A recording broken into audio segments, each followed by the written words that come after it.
Hey, good afternoon, Mogul Chicks. It is I, Adrienne Graham, CEO and founder of Mogul Chicks. And I know you haven't seen me or heard from me in a while. I've been sending comments here and there. I apologize in advance if anything goes wrong with this feed. We're having a little bit of bad weather today, so anything could happen. So I wanted to talk to you guys and address the revenue strategy workshop that I had rolled out maybe 2, 3 years ago that I do every once in a while. And I had announced bringing it back last week and did, and it was great. I've gotten a lot of feedback from people asking if I was going to make it digital, where they can go online and see it, if there's a replay, am I bringing it back? Well, the short answer is no, not right now. Those workshops take a whole lot. It is not just a webinar or a training, how most people do, where they do Facebook Lives or Zoom conferences where you just listen and you ask questions, whatever. It takes a lot because not only is there the workshop component, I also work with each individual attendee and we real time workshop it and figure out the strategies that work best for their companies. So, and given that it's a lot of confidential information, I don't like sharing people's information. So if there was a way for me to do it without with being general about it, I would do it, but there's no way for me to do it without being specific and put other people's business in the streets. And I don't want to do that. What I did want to do today is talk about how our businesses have been impacted and maybe give you a couple of gems from the Revenue Strategies Workshop. No, I will not workshop anybody live here today on Facebook. There's a fee for that. And yes, I am taking clients to bring on new revenue streams to help them with their company. So there is a fee for that. So if you want a consultation, a free consultation or discovery session, excuse me, to see if there's a way we can work together, just go to mogulchicks.com and schedule a free 15-minute discovery session. Now let's move on to why I'm here. So we have all been hit with the COVID, and I have purposely not shared too much about COVID because everybody else is talking about it and it gets depressing. And I think there's a lot of good information out there. So there was really no need for me to do it. So you know me, I look at everything as a business lesson, an opportunity to learn something and try different things and shift and pivot. I hate that word when you need to, but that's where we are in 2020. Who thought, a couple of years ago when we had the hurricanes, you guys know when I was in Florida and we had the big hurricanes and then you had Sandy up in New York and all these other disasters that happened.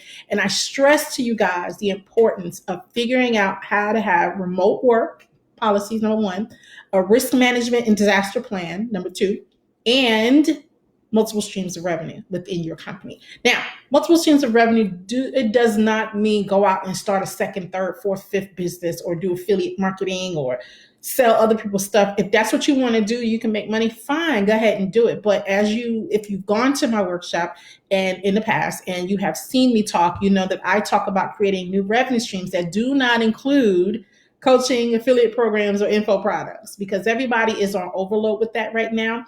But what I counsel customers or clients of mine to do is always figure out alternative methods of delivery and fulfillment for their business, multiple revenue streams that they can bring in, passive and active, and also a way to rework. Now, I felt a little bit of indication with this COVID crisis about the remote work. And by the way, do you guys notice that the tech industry is really profiting right now? Okay, and the deliveries like Upworks and not Upworks, I'm sorry, what's it called? Uber Eats and all those other deliveries shipped and all those, they're making a killing right now. Anyway, I digress. I told people it was very important to figure out other streams of revenue. When you get hit with a situation like this, you're never prepared. We don't know, and I don't mean your business, I mean in general, we're not prepared. Who thought a biological, I guess, warfare situation is going on? Because that's where I see it. Let me just say, I take this crisis very serious. You guys see me on there joking on my personal page about, being quarantined and all this other stuff. I take it very serious because people are losing jobs, people are losing businesses, people are losing money, people are losing homes. And it's a trickle down effect. And we don't want to be part of that cycle. So it's very important that number one, you figure out what additional ways you can serve your clients and customers remotely. Is it DIY? Is it through training? Is it through an additional product or service? Is it a shift? Now, I'll give you examples of people that are shifting right now. AMC. I love going to the movies, and I haven't been in a while. Well, the last time I went to the movies was when I went to see Will Smith and Martin Lawrence and, Bad Boys 3, and, I loved it. But I love the movie experience. Well, when the order came down for the movie theaters to close down, movie theaters were hurting. What I love about two in particular, AMC theaters and Epic. Epic is a local chain in Florida. I don't know if you guys heard of it, but and if you're from Florida, you know. Um, Epic started doing drive-in movies where they would the side of the building, the parking lot on the side of the building, they set it up so that the movie would be up on the wall and people would pay their admission price. And I think there was like a free popcorn or something or whatever it was. And they would come and have the drive-in experience. Now, I'm 51. Yes, proud and happy. Some of you even attended my birthday party. But anyway, I do remember drive-ins, excuse me. And that was a brilliant move on their part. And I don't know why many people didn't think about that. Everybody is has a little bit of nostalgia. A lot of people have cabin fever. So what better way to still pay money? Epic is not making their regular ticket prices, but they're still bringing in revenue. And they're making this money by having people come to the drive-thru. And then they sell the snacks or whatever. And most people, if you like me, you bring your own snacks. And I bring my own snacks to the movie theater anyway. So that's what Epic did. AMC really shocked me and because they've been kind of upscaling their theaters lately and having the whole dining experience and everything. What they've done is turn to streaming. When now they're kind of trying to compete with Redbox right now. And Redbox, let me tell you, Redbox has two business models. One business model is the direct to consumer where you go into the little kiosk and you order, you get your movie out and you watch it, you bring it back. Kind of like Netflix with the DVDs back in the day before they did hey, yes, Stacy. Hi. They had the driving thing for Epic. But yeah, they have sort of like competing with Redbox now. Redbox is doing the regular model where they have the discs and they also have streaming. But AMC said, hey, Disney, Netflix, Hulu, everybody else is streaming. Why not? They're streaming movies now and you pay the stream. Now, I have not checked out their subscription, or what the model is for that, how they're doing it, but I thought it was brilliant. Again, Epic with the drive-ins, AMC with the streaming. They're not losing a step. Yes, their revenue is reduced, but guess what? They're still bringing in revenue. That's the point. That's the point that I'm trying to make. Let me think of another example. I got permission to share this, but I'm not sharing any names. But at my workshop, there was a young lady who was a personal chef and caterer.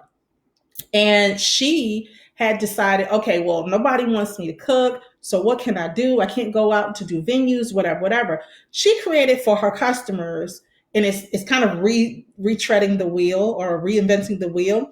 But she started doing meal kits for her customers. Yes, there's plated and home, or whatever the heck they call. I don't use those services because I cook. I shop, I buy my own groceries and I cook. So I don't use those subscription services. And that's not a knock on anybody who does. So do what you have to do, what makes it convenient for you and your family. But this chef decided, we came up with that revenue for her to do meal kits for her clients. She also came up with a digital strategy, which I tell a lot of you, if you've been to my workshop, to don't throw away the digital strategy. No, I don't mean Facebook Live. No, I don't mean social media. I mean a digital platform that's secure, that is on your own home territory, where you have a platform where people subscribe. So she's going to be teaching live cooking classes and walking her clients through how to cook certain things. Now, I understand that the idea of having a personal chef is to have someone to cook for you.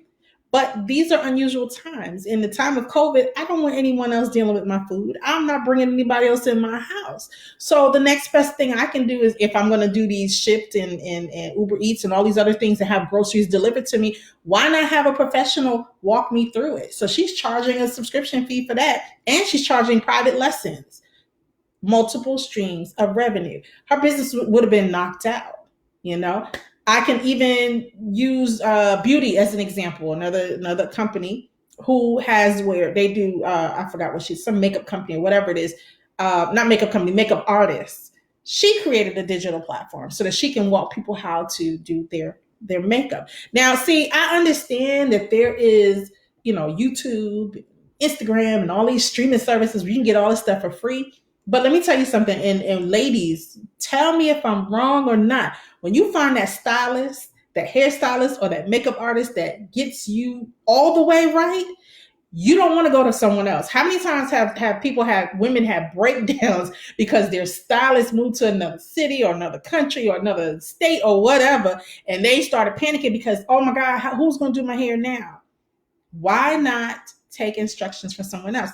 Jay Stone, a good friend of mine. Hey, Jay, if you're watching this on the replay or live, Jay Stone actually had her stylist do a Zoom with her. She broadcasted it live last Saturday. I don't know if you know Jay Stone, jstone.com, if you go to her website. And she cut her own hair. She shaved her hair off, and her stylist was there walking her through it. See, she did that for free. I mean, I'm assuming for free or whatever, but she helped her. She was able to walk her through it. You do not have to let this COVID, coronavirus, whatever, keep you from having business. Now I know you might have a real estate company or a trash company or a construction company or a consulting firm, and you're trying to figure out what other ways can I make revenue. Just be practical about it. Think about it. What can I do to continue to serve my clients now and in the future to keep them coming back? What can I do to keep the competition from getting one leg up on me and stealing my clients away from me because I wasn't prepared? These are things you have to worry about. Another thing that I brought up in the class is the ability to get a special permit or a designated permit for what you do. Now, if you're someone who is a personal chef or someone who has something with food related, a food truck, for instance. Now, you've already gone through the regulations. You've already gotten the legal stuff together for your food truck or your restaurant. But if you're at home and you're cooking from home, is that legal? So check your local municipalities and find out if what you're doing requires an additional license or an additional business permit or anything legal to cover yourself, because the last thing we want, there can be loopholes, but the government can be slick. And no, I'm not on an anti-government conspiracy, although they're not my best friends right now, but you got to stay one step ahead. You don't want to end up shooting yourself in the foot because you say, hey, I'm going to do this now, but you wasn't licensed to do that. So check your city laws, check your local laws, check your state laws, and find out. Now, for instance, I know that, in Florida, I don't know about anywhere else, but in Florida, there's something called the cottage industry. And if you're doing just baked goods, cakes, pies, cookies, things like that, not full out meals, but if you're just baking, for instance, that's considered a cottage industry. And you can use your home kitchen to do that if you have a business license. I think it's $50 or something in the county that I lived in Lake County, but check your state to see what it is. If you're used to being in a big commercial kitchen, or if you're used to being in a restaurant or a food truck, something you've already gotten permitted for, something you've already got licensed for, check to see what's allowable in your home and follow those rules. See, again, multiple delivery methods, multiple fulfillment methods, multiple streams of revenue. Let me see. Let me think of another one. Who else did I know? I know Seasons 52 is a restaurant that they'll cook the dinner. A lot of the restaurants now are doing pickup and delivery. Seasons 52 is a big, nice, fancy restaurant out here. It's one of the chain restaurants, but they'll cook it for you. You pick it up. I think I heard rumblings that they were going to offer a class of some sort. I don't know. Don't hold me to it. Don't quote me on it. I don't know. But AMC, I done gave you examples. AMC, I gave you Redbox as an example. I gave you, here's another one, a personal stylist. There's someone here who I saw online. I don't remember who it was, but she lets you book virtual appointments for her in the stylisty, just what we were talking about before. I can't remember who it is, but take a note from that. People are trying to use technology the best way that they can because you don't know when this is going to end. Now, let me say this. Many of you already know how I feel about the governors of Florida and Georgia. I did not vote for either one of them. I certainly didn't vote for DeSantis, and I'm not making this a political statement, but I think they're extremely misguided in trying to open up. I think tomorrow, Georgia is opening up salons and nail salons and tattoo parlors and I think bowling alleys. As I don't know why tattoo and bowling alleys are essential. They're not. Trust me on that. There's never been a time when I woke up in the middle of the night and said, oh, damn it, I got to go bowling. Come on now. I don't know what that's about, but yeah, this is where we are, okay, in 2020. But I think they're seriously misguided. And there was a couple of other states. I think South Carolina is another state, and this seems to be the southern states. Look, it is what it is. What I'm saying to you is be smart, be safe. As for me and mine, we're staying home because everything that I can do out in the street, I can do at home. Anything I can do at a client site, I can do at home. There's nothing that in any of my businesses, well, say for real estate. I mean, real estate is kind of suffering right now, but I did come up with another alternative for a real estate broker in the workshop as well. I'm not going to get into that right now, but I just wanted to give you examples. But you have to be mindful of what options are available to you out there. I gave everybody, every time I do this revenue workshop strategy, I give everybody a 90-day challenge. We don't have 90 days. Some of us are doing good. Some of us are kind of, paying Peter to pay Paul, robbing Peter to pay Paul. And then some of us are in dire need. So I'm giving the 30-day challenge, how to come up with at least 3 different revenue strategies, revenue streams that you can implement immediately to start making money. So I can't sell that. I'm not selling that, but I'm just going to give you a challenge here. Really sit back and think about 3 ways that you can bring more money into your company, into your business. Now, I will be honest with you. One of my businesses, Curvy Girl Closet, you guys know I have an online boutique where I sell plus size, mostly plus size clothes, shoes, purses, and accessories. It came to an abrupt halt. 1, because people didn't know if they were going back to work. 2, because people had to hold on to their money. And 3, people were afraid to start getting things, packages in the mail and things. And if you're like me, I got to spray everything. I'm not touching anything. I go out with my mask and my gloves on. If you want to call me crazy or say I'm a conspiracy theorist, hey, fine. You know what? My immune system is not as strong as it used to be, and I'm not about to test it because I want my freedom. Okay? Get into that another time, not here. But you have to figure out what works for you. You have to come to a point where you figure out, how am I going to make business work for me? So you need to sit down and create a remote work strategy. I've been speaking about this since the late 90s, and I got extreme vindication when everybody was ordered to work from home. And all these companies that always argued with me is that, we can't let our people work from home. No, we can't. You can always let people work from home. Ask every tech company out there now, especially the ones that say, we need our people on site. I bet you now they're singing a different tune. But you need to create remote work strategies. That's number 2. Are we up to number 2? So first, multiple streams. 2, remote work strategies. You need to make sure that you're going to decide what the budget is for that. Because if you're expecting your people to work from home, and if you work with sensitive information, you need to protect that information. Encryption, virtual private networks, all of that, security. AT&T does a webinar, I think, every week, maybe I think it's Wednesdays or Thursday, about cybersecurity. And I really recommend that you go ahead, and when I find it, I'll post it in the comments later on after this Facebook Live.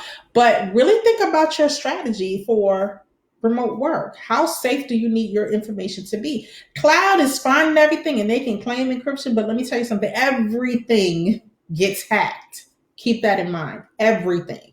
Big banks get hacked. Big companies get hacked. So you have to do what you have to do as a small business to protect that, whatever it costs. The other thing is, are you going to provide them with devices? Or are they going to use their own devices? What about the shipping and if you have products? Shipping. Now, a lot of things I do have physical products like books and things like that, but I also have digital, so I don't worry about that. Plus, my local post office, they have announced that they're going to pick up packages, and I think all post offices are doing this, but I know mine will pick up packages from my front door. Back to my story about Curvy Girl Closet. So people were very upset about that. So we had to come up with other ways to help them, and I would do virtual closets with them to help them organize their closets. Well, myself and my intern, but also started offering virtual sales, private sales, like virtual shopping, where 1 or 2 people can come on and look at the items that I have for Curvy Girl Closet and shop that way, since they can't be here to come and grab and feel and touch or whatever. And a lot of people don't want to go on Facebook and say, you know what, Facebook Marketplace or Poshmark. I love Poshmark. Let me just say that I'm not disparaging Poshmark. I found some excellent stuff on Poshmark. but I also sell a lot of stuff on Poshmark. But it's hit or miss. So we started doing the virtual showings and people started shopping that way, and I make sure that I take precautions. That's another thing. Those of you with product-based businesses, give them some peace of mind. I double wrap everything. I make sure everything is secure so that even if the box gets damaged, it's still protected. So think about that. How are you going to fulfill your deliveries to your clients and your customers? Also, what you need to think about is the longevity of this, because we don't know how long this is going to last. So we don't know how long we're going to be working from home or our teams are going to be working from home. So you need to make sure that this is an integral part of your overall business operations process.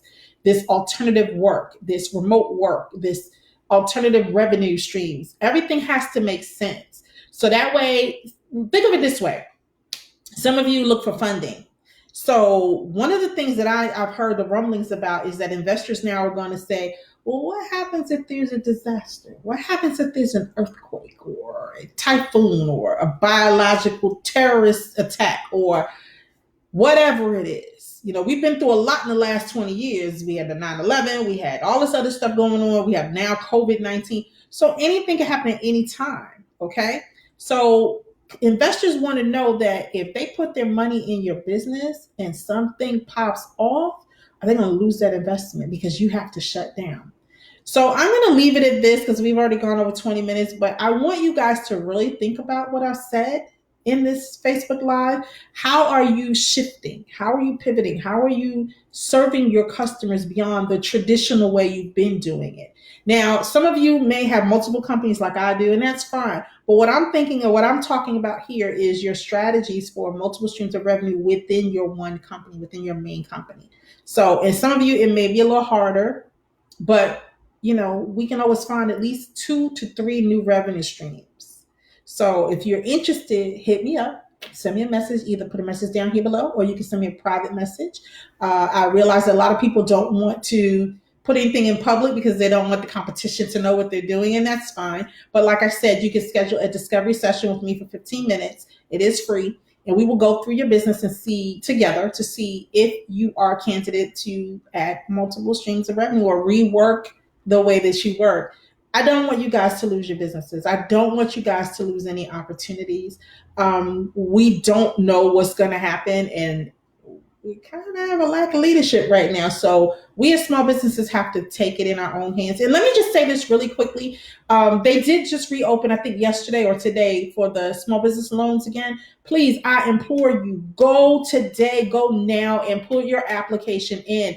What happened the last time was a travesty. I think that it's unfair that these big companies were able to get this money and a lot of small business was left assed out and flapping in the wind. But put your applications in there. There's money out there, guys. Just please don't give up. I know some of you are going through the stress right now, and I don't have all the answers. And I'm not going to tell you, oh, woo, it's going to be good. It's going to be all good, whatever. We got to be proactive. We got to be alert. And we got to do what we have to do to make sure that our businesses survive and grow and thrive and prosper during and post COVID-19. So with that said, I'm Adrienne Graham. Go over to mogulchicks.com. You can learn all about what's going on with Mogul Chicks. We do have the Beauty Business Boot Camp that's coming up on May 4th. Funding School, Business Funding School, Mogul Chicks Funding School is coming up on the 11th. That's a 3-week course to teach you how to get qualified for funding, get funding, and then go out there and find funding. And then we have Mogul Chicks Academy that's starting the 20. Oh God, I can't remember, 17th or something like May. I can't remember, but just go to mogulchicksacademy.com and you'll see that. And then of course we have the Mogul Chicks Angels Boot Camp for those of you who are trying to become angel investors, because this is a good time to invest in some companies. There's going to be some good startups coming up. So if you're interested in that, that is, I believe, May 27th or 28th. But go to mogulchicks.com/events and see what all we have coming up. Or you can go to mogulchicksacademy.com and learn more about the Mogul Chicks Academy and whatever else. So those of you who have attended the academy and attended these workshops that I've done and have called me or texted me or email and said you have now been able to implement new revenue streams, kudos to you. I'm so proud of you. Do what you do the damn thing. So those of you who haven't, you're missing the boat. You better come on. I don't know when I'm doing the next workshop for revenue strategies, but I gave you some things to think about right now. But there's ways out there. So just be strong, stay prayed up to whoever you pray to, and keep positivity, and keep it light. So I will see you guys next time. And if you have any questions, info@moguchicks.com, or catch me on social media. Bye.